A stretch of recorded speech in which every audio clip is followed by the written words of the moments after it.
Salam, bu gün sizə dəm qazı ilə zəhərlənmə haqqında məlumat verəcəm. Odunla, kömürlə, qazla qızdırılan evlərdə sobadakı materialın tam yanmaması, sobanın ağzının açıq qalması, yağlı boya çəkilmiş otaqlarda, pis ventilyasiya edilən sexlərdə, qarajlarda, hamamlarda dəm qazı ilə zəhərlənmə müşahidə edilir.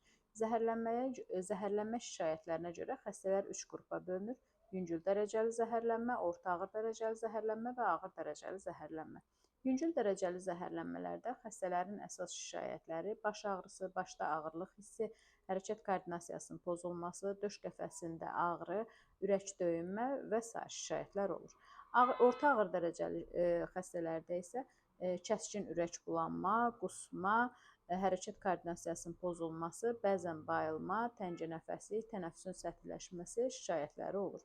Ağır dərəcəli zəhərlənmədə isə xəstələrdə göz bəbəkləri genəlir, göz almaları qeyri-iradi hərəkət edir, hətta bəzən qeyri-iradi sidik nəcisfrazı müşahidə edilir. Ürək damar çatışmazlığı, asfiksiya və tənəffüs mərkəzinin iflici nəticəsində ölüm baş verə bilir. İlk yardım olaraq ilk növbədə xəstəni təmiz havaya çıxartmalıyıq. Qapı, pəncərə tam açıq şəkildə olmalıdır.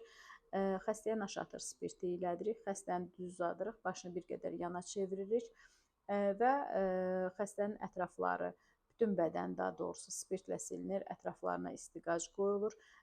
Ürək və ağciyər çatışmazlığı olarsa, ürək-ağciyər reanimasiyası aparılmalıdır. Dəraltı bazuya 1-2 milli kardiamin vururuq. Kollaps vəziyyətində olarsa, yəni təzyiq çox aşağıdır, nəbz çox cüzidir və bəzən safari olur.